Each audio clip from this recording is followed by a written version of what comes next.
شکتی پور میں نہ جانے کہاں ٹھہرے ہوں گے۔ بہرحال شکتی پور بھی اتنی چھوٹی جگہ نہیں تھی کہ میں ایک ایک گھر میں جھانک کر انہیں تلاش کر سکتا۔ ہاں، میری بد نصیبی نے میرا ساتھ نہیں چھوڑا تھا۔ اگر ہمت کر کے ماموں ریاض سے مل ہی لیتا تو کیا ہو جاتا؟ جو ہونا ہے وہ تو ہر قیمت پر ہی ہوگا۔ ایک بار پھر وہ میرے ساتھ ہی نکل گئے تھے۔ جی چاہا کہ دیوانہ وار باہر نکل جاؤں، گلی گلی کوچے کوچے میں ماموں ریاض پکارتا پھروں، لیکن اس سے کیا ہوگا؟ شکتی پور میں زیادہ اچھے ہوٹل تو نہیں تھے، لیکن وہ نواب قسم کے آدمی تھے۔ ہو سکتا ہے کہ کسی ہوٹل ہی میں ٹھہرے ہوں۔ ایک دم سے اٹھ کر بیٹھ گیا۔ یہ فیصلہ کیا کہ ہوٹلوں کے چکر لگاؤں، معلوم کروں، لیکن نام پتہ بھی تو معلوم نہیں تھا۔ دیوانگی ہی تھی میری۔ میں ماموں ریاض کو پھر سے کھو بیٹھا تھا، لیکن ماموں ریاض آخر وہ یہاں کیسے آئے؟ وہ تو ان چکروں میں کبھی نہیں تھے۔ یہ اندازہ تو ضرور ہو رہا تھا مجھے کہ وہ شوقین صاحب جو عجیب سا حلیہ بنائے ہوئے تھے ماموں ریاض کو لائے ہوں گے اپنے ساتھ، ورنہ ماموں ریاض تو بڑے نیک فطرت آدمی تھے، لیکن وہ مجبور کیسے ہو گئے؟ بہت سی باتیں ذہن میں چکرا رہی تھیں، لیکن جواب کسی بات کا نہیں مل رہا تھا۔ بڑا دکھ ہوا تھا مجھے اپنی اس حماقت پر۔ زیادہ سے زیادہ یہ تو کیا جا سکتا تھا کہ ماموں ریاض کا پیچھا کر کے ان کے ٹھکانے کا پتہ لگا لیا جاتا اور پھر ان سے مل لیتا۔ دل میرے مختلف سوالات کے جواب ہی دے رہا تھا۔ ہو سکتا ہے ماموں ریاض سے ملنے کے بعد صورتحال کچھ اور زیادہ پریشان کن ہو جاتی۔ وہ مجھے نہ چھوڑتے، گھر لے جاتے، امی اور ابا کے پاس لے جاتے، اور پھر میں ان کے ساتھ رہتا اور وہ مصیبتوں کا شکار ہو جاتے۔ ہاں، جو کچھ ہوا بہتر ہی ہوا۔ میں نے ٹھنڈی سانس لے کر سوچا۔ ماں باپ کو، بہن بھائی کو یاد کر کے آنکھوں میں آنسو بھر آئے تھے۔ یہ آنسو نہ جانے کب تک تکیہ بھگوتے رہے تھے، اور میں بھیگے ہوئے تکیے پر رخسار رکھ کر سو گیا۔ آنسوؤں کی ٹھنڈک خواب آور بن گئی تھی۔ صبح دل بڑا بوجھل تھا۔ سارا دن بے کیف گزرا۔ شام ہوئی، رات ہو گئی، لیکن اب میری قوت برداشت جواب دے گئی تھی۔ اس سے زیادہ یہاں رکنا ممکن نہیں تھا۔ مجھے اندازہ ہو گیا تھا کسی سے رشتہ قائم ہو جائے، کسی سے ٹوٹ جائے، لیکن بھوریا چرن مجھے نہیں چھوڑے گا، کہیں نہیں چھوڑے گا۔ وہ ہر جگہ پہنچ سکتا ہے۔ مجھے اپنے کام پر آمادہ کرنے کے لیے وہ ہر گر آزما سکتا ہے۔ یہاں بہت سے لوگ تھے، ہر ایک کا اپنا معاملہ تھا، کسی کو بھی میری وجہ سے نقصان پہنچ سکتا تھا۔ البتہ ایک اندازہ میں بارہا لگا چکا تھا، بھوریا چرن نے اب تک صرف ان لوگوں کو صفحہ ہستی سے مٹایا تھا جو میری کہانی سے یا اس سے واقف تھے، یا جو میرے اس مسئلے کے لیے کچھ کرنے پر آمادہ ہوئے تھے۔ جن لوگوں کو اس بارے میں کچھ نہیں معلوم ہوتا تھا وہ محفوظ رہتے تھے۔ پھر بھی خطرہ تو رہتا تھا۔ یہاں مجھے بہت سی پریشانیاں تھیں۔ ضمیر اس ماحول کو برداشت نہیں کر رہا تھا۔ یہ لوگ کچھ بھی تھے، میرے حق میں برے نہیں تھے۔ اگر میری وجہ سے انہیں نقصان پہنچا تو کچھ نہیں کر سکوں گا ان کے لیے۔ شگفتہ اور کشنا کا معاملہ تھا، پولیس تھی، نہ جانے کیا کیا تھا۔ یہاں سے اب نکل جانا چاہیے، آخری فیصلہ کر لیا۔ بہت وقت گزرا تھا یہاں عالم بے ہوشی میں، اور اس عالم بے ہوشی میں رما دیوی کے احسانات بھی تھے مجھ پر۔ جانے سے پہلے ان کا شکریہ ادا کرنا ضروری تھا۔ ایک کاغذ اور قلم تلاش کیا اور میں لکھنے بیٹھ گیا۔ میں نے لکھا، رما رانی جی، بڑے فخر سے، بڑے مان سے میں آپ کو ماتا جی کہہ سکتا ہوں۔ اس دن آپ نے کہا تھا کہ میں ہوش میں آؤں گا تو اس جگہ کو برا سمجھوں گا اور یہاں سے چلا جاؤں گا۔ میں اس وقت ہوش میں آ چکا تھا، سب کچھ جان چکا تھا، سب کچھ سمجھ چکا تھا۔ رما جی، اس دنیا کو میں نے بہت زیادہ نہیں دیکھا۔ جتنا دیکھا ہے وہ مجھے بتاتا ہے کہ ماں کسی شکل میں ہو، ماں ہوتی ہے۔ میرا مسئلہ کچھ اور ہے۔ میں ایک مسلمان لڑکا ہوں اور اپنی غلطی کاریوں کے عذاب سے گزر چکا ہوں۔ میں جہاں جاتا ہوں وہاں میری نحوست میرے سرپرستوں کو نقصان پہنچاتی ہے۔ کئی بار کا تجربہ ہے، اور اب میں اس گھر میں اپنی نحوستیں نہیں چھوڑنا چاہتا، اس لیے یہ گھر چھوڑ رہا ہوں۔ اگر میں ان نحوستوں کو شکست دے سکا تو ایک بار عقیدت کے پھول لے کر آپ کے گھر ضرور آؤں گا اور آپ کو بھری محفل میں ماں کہہ کر پکاروں گا، کیونکہ آپ اس قابل ہیں کہ آپ کو ماں کہا جائے۔ آپ کا بدنصیب بیٹا، رتن۔ یہ کاغذ تہہ کر کے تکیے پر رکھا۔ باہر نکلا تو مالتی نظر آئی۔ میں نے اسے روکا۔ مالتی، کچھ پیسے ہیں تمہارے پاس؟ کتنے رتن جی؟ 2-4 ہزار۔ یہ 2 ہزار ہیں، اور لا دوں؟ نہیں، بس کافی ہیں، میں نے کہا اور پیسے جیب میں ڈال کر باہر نکل گیا۔ بہت افسردہ تھا۔ دنیا کے لیے یہ بہت بری جگہ ہے، لیکن مجھے یہاں بہت پیار ملا تھا، بڑی اپنائیت ملی تھی۔ دل دکھ رہا تھا اس جگہ کو چھوڑتے ہوئے۔ سیدھا ریلوے اسٹیشن کا رخ کیا اور جو پہلی ٹرین آئی اس میں بیٹھ گیا، یہ معلوم کیے بغیر کہ یہ کہاں جا رہی ہے۔ ریل میں طرح طرح کے لوگ بیٹھے ہوئے تھے، ہمیشہ ہی ہوتے تھے۔ یہ میرا پہلا سفر تو نہیں تھا۔ یہ سب مجھ سے کتنے مختلف ہیں۔ بے شک ان کے ساتھ مسائل ہوں گے، لیکن مجھ سے مختلف۔ یہ ان کا حل تو پا سکتے ہیں، میری مشکل کا کوئی حل تو دور دور تک نہیں ہے۔ میرے ذہن میں تو کوئی راستہ ہی نہیں تھا، نہ جانے میری انتہا کیا ہے۔ اب تو درد ہی دوا بنتا جا رہا ہے۔ اتنی مشکلیں آ گئی تھیں زندگی میں کہ آنے والی کسی مشکل کا خوف باقی نہیں رہ گیا تھا۔ ہاں، اتنا ضرور کر سکتا تھا کہ کسی اور کو اپنی مشکل کا شکار نہ ہونے دوں، اور یہ کر رہا تھا میں۔ ان مشکلات میں جینا سیکھ رہا تھا، مگر ان محبتوں کا کیا کرتا جو دل کے گوشے میں جا گزی تھیں۔ ان پیاروں کو کیسے بھول سکتا تھا جن کے ساتھ ہوش کی صبح ہوئی تھی۔ سچی بات ہے کہ اب تو زندگی سے دلچسپی ہی نہیں رہ گئی تھی۔ مجھ پر بہت سے مقدمے قائم تھے۔ ہو سکتا ہے اب تو مجھ پر کوئی انعام بھی رکھ دیا گیا ہو۔ گرفتار ہو جاؤں تو کچھ برا بھی نہیں ہوگا، مگر وہ منحوس مجھے مرنے تو دے۔ آنکھوں میں غنودگی سی آ گئی، شاید کچھ نیند کے جھونکے بھی آئے تھے۔ قریب بیٹھے ہوئے ادھیڑ عمر شخص نے ہمدردی سے ایک طرف سرکتے ہوئے کہا، نیند آوت رے بیرا، لو لیٹ جاؤ، سو جاؤ، ہم جاگت رہیں۔ نہیں بابا جی، شکریہ، آپ کو تکلیف ہوگی۔ نہ پت، نہ، کاہے کی تکلیف، سفر ہے کتنا، کٹ جائے گا، لیٹ جاؤ۔ آپ مجھ سے باتیں کرتے رہیں بابا جی، چپ چاپ بیٹھا ہوا ہوں، اس لیے نیند کے جھونکے آنے لگے۔ تمہاری مرضی۔ آپ کہاں جا رہے ہیں بابا جی؟ بیکانری، ہمار بٹیا کی سسرال ہے ہوا، اسے لینے جاوے ہیں۔ کہاں کے رہنے والے ہیں؟ گاؤں ہمارا رتولی ہے، سقے کا کام کرتے ہیں ہوا، 20 گھر لگا رکھے ہیں، مولانا گزر کرا دیوے ہیں۔ معمر شخص نے کہا، مگر اس کے الفاظ میرے لیے کسی دھماکے سے کم نہیں تھے۔ رتولی کا نام میرے لیے بڑی اہمیت کا حامل تھا۔ میں نے کسی قدر بے صبری سے پوچھا، آپ رتولی کے رہنے والے ہیں؟ ہاں بیرا، کیوں؟ کیا نام ہے آپ کا؟ امام بخش۔ بابا امام بخش، آپ تو وہاں کے رہنے والے ہیں، سب لوگوں کو جانتے ہوں گے۔ وہاں پرکھوں سے آباد ہیں، پر اب نئی نگری بس گئی ہے وہاں، کچھ نئے لوگ آباد ہوئے ہیں۔ وہاں ایک نیک بزرگ رہتے تھے، بڑے سچے اور دیندار آدمی تھے، میں ان کا نام بھول گیا ہوں۔ پرانے آباد تھے؟ ہاں، بہت پرانے، بڑے اچھے اچھے بزرگ آباد ہیں ہوا۔ ابراہیم نانا ہیں، حمید اللہ خان ہیں، علیم الدین خان مرحوم تھے، گلاب علی تھے، بیچارے ہندو مسلمانوں کے جھگڑے میں مارے گئے۔ دماغ میں جھناکا سا ہوا، ایک نام شناسا تھا، 100% چاند خان نے یہی نام لیا تھا، علیم الدین خان۔ ہاں، یہی نام تھا۔ میں نے بے اختیار کہا، ہاں، علیم الدین خان، علیم الدین خان۔ فوت ہو گئے بیچارے، دمہ لے کر ٹلا، دمے کے مریض تھے، اور پھر عمر بھی 80 سال ہو گئی تھی۔ انتقال ہو گیا ان کا؟ لو، آج کی بات ہے، 7-8 سال ہو گئے۔ کوئی رشتہ دار تھے تمہارے؟ میں نے کوئی جواب نہیں دیا۔ عجیب سی کیفیت ہو رہی تھی، روشنی اندھیرا، روشنی اندھیرا، یہی ہوا آج تک۔ وہاں ایک پرانی مسجد تھی جس میں کسی نامعلوم بزرگ کا مزار تھا۔ بالآخر میں نے کہا، اسی پر تو جھگڑا چلا تھا۔ کمزاد ہریا لال نے سرکار سے 8 بیگھہ زمین خریدی تھی، اور پرانی مسجد کی زمین بھی اسی زمین کے بیچ آ گئی تھی۔ ہریا لال وہاں آبادی کرنا چاہتا تھا، سو اس نے مسجد پر بھی نظر ڈالی، اور مسلمان اٹھ کھڑے ہوئے۔ بس بھیا، لٹ چلے، سر کھلے، 6 آدمی مارے گئے، 4 مسلمان، 2 ہندو، پولیس آ گئی، جھگڑا بہت بڑا، پھر مقدمہ چلا اور فیصلہ ہریال لال کے حق میں ہو گیا۔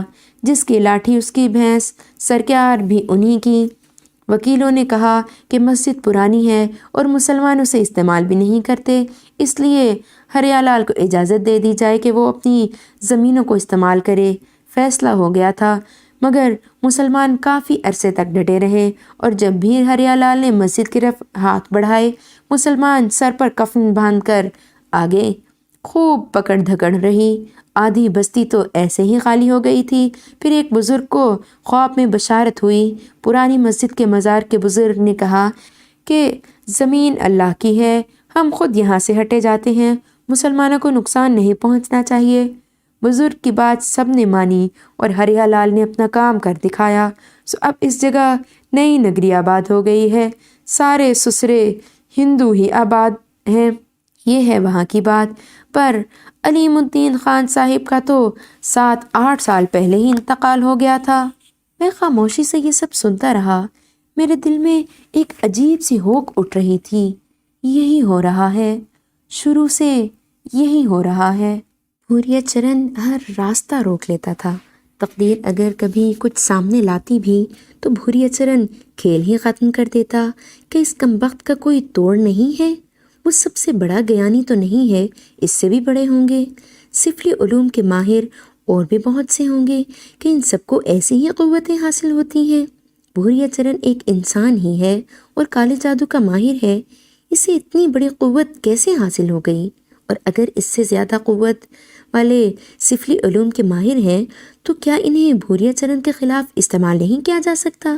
یا پھر اس کے سامنے ایسی قوتیں لے آئی جائیں جو مذہب سے تعلق رکھتی ہوں؟ بھلا کالے جادو کا ایک ماہر قرآنی علوم کے سامنے کیسے ٹک سکتا ہے؟ اگر کسی بزرگ کی نظر واقعی ہو جائے مجھ پر تو کیا میری کشتی پار نہیں لگ جائے گی؟ یہ خیال دل میں عجیب سے احساسات پیدا کرنے لگے۔ بیچارہ امام بخش سادہ نگاہوں سے میرا چہرہ دیکھ رہا تھا، پھر اس نے گردن ہلاتے ہوئے کہا، رتولی گئے ہو بھیا کبھی؟ نہیں بابا جی، میں کبھی نہیں گیا۔ تو پھر علیم الدین خان کے بارے میں کیسے جانتے ہو؟ بس ایسے ہی نام سنا تھا کسی سے، اور اس مزار کے بارے میں بہت کچھ سنا تھا جہاں سے لوگوں کو بڑا فیض ملتا تھا۔ ارے ان کی کیا پوچھو ہو، رتولی سنبھالے ہوئے تھے، جو پہنچ جاتا مراد پوری ہو جاتی تھی۔ یقیناً بابا جی، یقیناً۔ ویسے بابا جی اور بھی ایسے مزار ہوں گے جہاں مرادیں پوری ہو جاتی ہوں گی؟ لو بھیا، بزرگوں سے تو دنیا خالی ہو گئی کیا؟ ارے ایک سے ایک پڑے ہوئے ہیں۔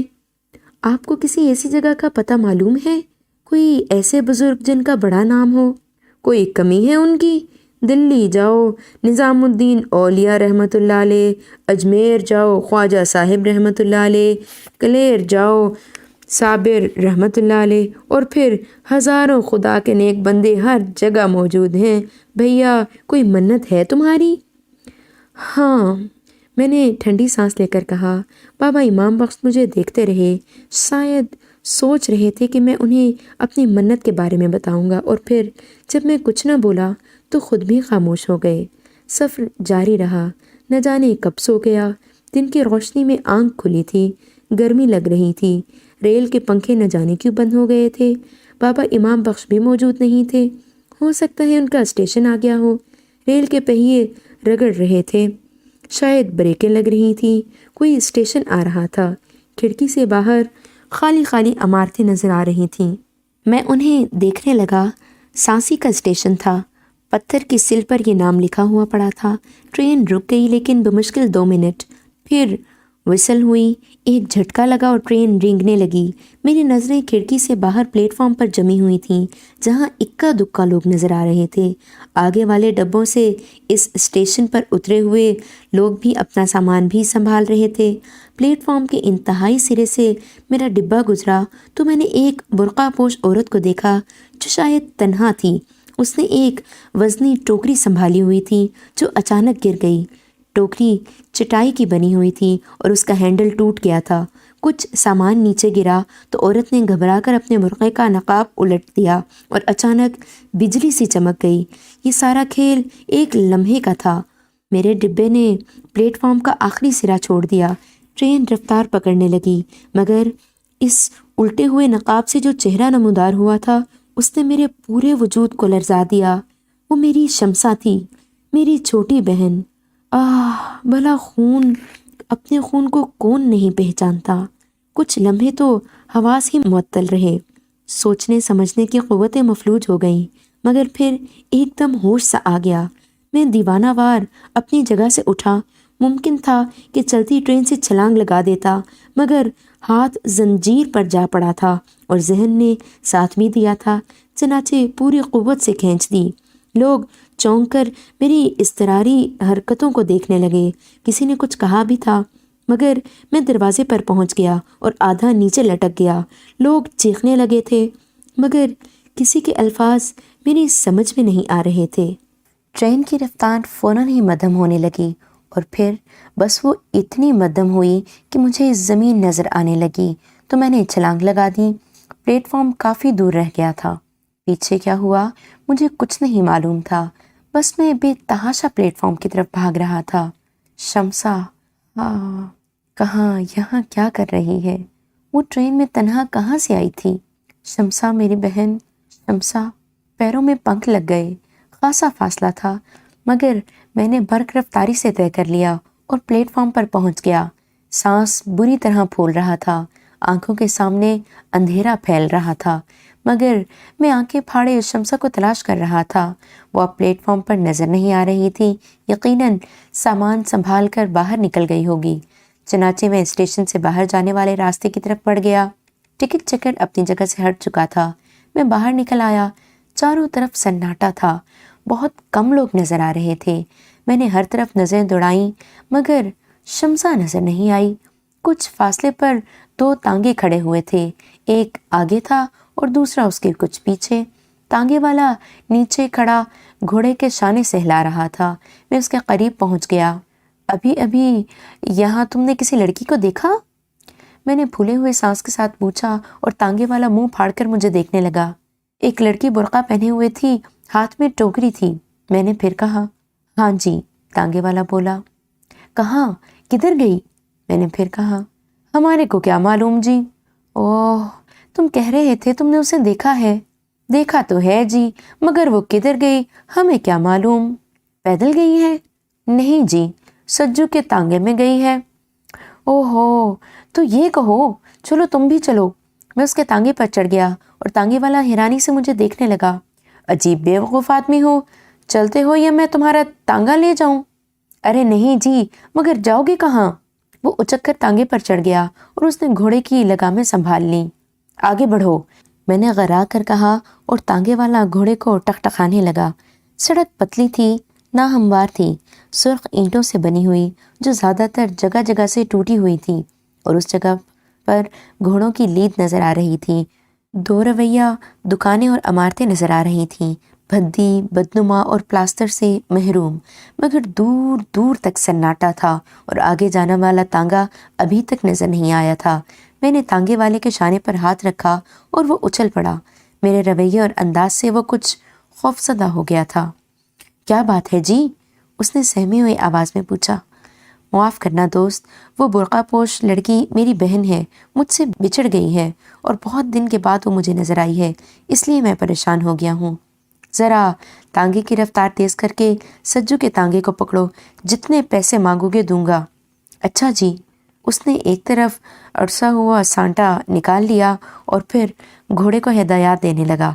یہ سڑک سیدھی گئی ہے؟ چوراہے تک جی۔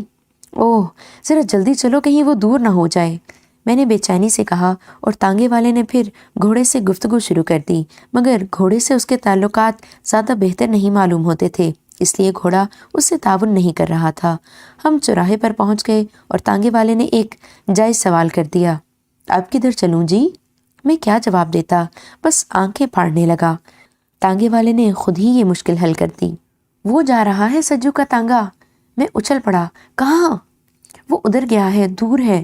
تو چلو نا، کہیں اوجل نہ ہو جائے، میں نے کہا، اور تانگے والے نے گھوڑے کو چابک لگانے شروع کر دیے۔ خدا خدا کر کے میں نے بھی سجو کا تانگا دیکھا، وہ بھی اس لیے کہ اس کی رفتار سست ہو گئی تھی۔ پھر ہم اس وقت پہنچے جب وہ رک گیا۔ برقع پوش لڑکی کی ایک جھلک میں نے دیکھی، وہ ایک مکان کے دروازے سے اندر داخل ہو گئی تھی۔ میں گہری سانس لے کر نیچے اتر گیا۔ تانگے والے کو میں نے ایک نوٹ دیا تو وہ بولا، پھوٹے نہیں ہیں جی؟ جاؤ بھائی، خدا کے واسطے جان چھوڑو، میں نے دونوں ہاتھ جوڑ کر کہا اور آگے بڑھ گیا۔ شمسہ اس سامنے والے مکان کے دروازے سے اندر داخل ہوئی تھی اور اسی دروازے کی دوسری طرف، اس کے دوسری طرف یقیناً میرے ماں باپ ہوں گے۔ آنکھیں ترس گئی تھی ان کی صورتوں کو، اب تو ان کے چہرے بھی دھندلا گئے تھے۔ شمسہ میری روح، ماموں ریاض، امی ابا، یہ بیچارے میری وجہ سے کس طرح دربدر ہوئے ہیں۔ سانسی اس شہر کا نام ہے، ہمارا یہاں سے کبھی کوئی واسطہ نہیں رہا تھا، نہ جانے کن حالات کے تحت انہوں نے ادھر کا رخ کیا ہوگا، اور وہ مجھ سے زیادہ دور نہیں تھے۔ کیسے جاؤں گا ان کے سامنے؟ کیا ہوگا وہاں جا کر؟ کیسے بلکیں گے وہ؟ قدم من بھر کے ہو رہے تھے، بدن ڈھلکا جا رہا تھا، میں خود ان سے دور بھاگتا نظر آ رہا تھا، مگر صرف یہ سوچ کر میں ایک مجرم ہوں، قاتل ہوں، اور منحوس بھوریا چرن مردود کی توجہ ان کی طرف نہ ہونے پائے، وہ اس سے بچے رہیں، اور اب میں ان کے سامنے جاؤں تو کیا وہ مجھ سے سب کچھ نہ پوچھیں گے؟ بتانے کا سوال ہی پیدا نہیں ہوتا، کیونکہ میں نے جسے بھوریا چرن کے بارے میں بتا دیا وہ بچ نہ سکا۔ کتنا مشکل ہو جائے گا ان کے سوالات سے بچنا، اور ان کے پاس رکنے کا تو سوال ہی پیدا نہیں ہوتا۔ ان سے ملوں گا، دل ہلکا کروں گا، بس اتنا کہوں گا ان سے کہ وہ میرے لیے دعا کرے، خدا سے میری مشکل دور کرنے کے لیے گڑ گڑائیں۔ میں اس عذاب سے نکلا تو ان کی خدمت کروں گا، ورنہ وہ مجھے صبر کر لیں۔ ہاں، محمود کی خیریت انہیں ضرور بتا دوں گا، ماموں ریاض کے بارے میں پوچھوں گا کہ وہ کس کے ساتھ شکتی پور گئے تھے۔ یہ سارے خیالات ان چند قدموں کا فاصلہ طے کرتے ہوئے دل میں آئے تھے۔ عجیب تشنجی کیفیت ہو رہی تھی، نہ جانے کس طرح دروازے کی زنجیر بجائی، ایک بار، دوسری بار، تیسری بار، پھر دوسری طرف کچھ آہٹیں سنائی دیں، زنجیر ہلی اور میری روح میری آنکھوں میں آ گئی۔ اب ابا کا چہرہ نظر آئے گا، امی ہوں گی یا شمسہ، مگر دروازہ کھلا تو ان میں سے ایک چہرہ بھی آنکھوں کے سامنے نہیں تھا۔ وہ ایک بریش بزرگ تھے، لمبی سفید داڑھی، سفید کپڑے، چہرے پر نرمی تھی۔ جی میاں، کس سے ملنا ہے؟ وہ محفوظ میاں، یہاں ہم رہتے ہیں، نیاز اللہ ہے ہمارا نام، یہاں کوئی محفوظ نہیں رہتے۔ امی، شمسہ، میری آواز رند گئی تھی اور نیاز اللہ چونک کر مجھے دیکھنے لگے۔ کچھ عجیب سا انداز تھا ان کا، جیسے میری کیفیت پر غور کر رہے ہوں۔ میرے چہرے پر مایوسی کی گہری لہریں چڑھ گئی تھیں، آنسو تھے کہ آنکھوں میں امڈے آ رہے تھے، حلق بند سا ہوا جا رہا تھا، سارے تصورات چکنا چور ہو گئے تھے۔ یہ چند قدم کا فاصلہ تو میں نے خوابوں کے محل بنا کر طے کیا تھا۔ دل نے یقین کر لیا تھا کہ ماں باپ کا چہرہ نگاہوں کے سامنے ہوگا، مگر یہ سب کچھ کہاں سے آئے ہیں میاں؟ سانسی کے رہنے والے ہیں یا کہیں باہر سے آئے ہیں؟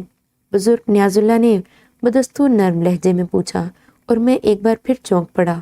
اگر میرے ماں باپ اس گھر میں نہیں رہتے تو شمسہ یہاں کہاں سے آئی؟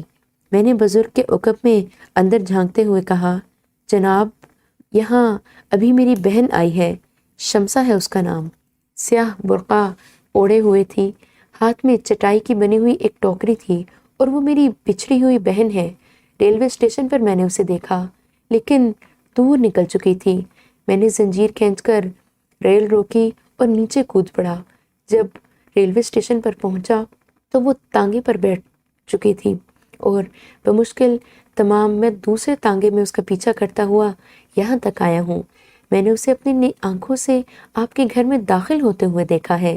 نیاز اللہ کی آنکھیں حیرت سے پھیل گئیں۔ تمہاری بہن شمسہ؟ جی، وہ ابھی برقعے میں ملبوس، مگر وہ تو میری بیٹی عزیزہ ہے، اپنے خالہ کے ہاں گئی تھی، 1 ماہ کے بعد واپس یہاں آئی ہے۔ ہو سکتا ہے تمہیں غلط فہمی ہوئی ہو۔ اچھا، یوں کرو، آؤ اندر آؤ، آ جاؤ، جھجکنے کی ضرورت نہیں۔ میں ہچکچایا تو نیاز اللہ صاحب نے میرا ہاتھ پکڑ لیا اور دروازے سے اندر لے گئے۔ چھوٹا سا صحن، اس کے بعد برآمدہ جس کے اندر 3 کمروں کے دروازے اور نہ جانے کیا کیا۔ برآمدے میں ایک تخت پڑا ہوا تھا جس پر دری اور سفید چادر بچھی ہوئی تھی، ایک طرف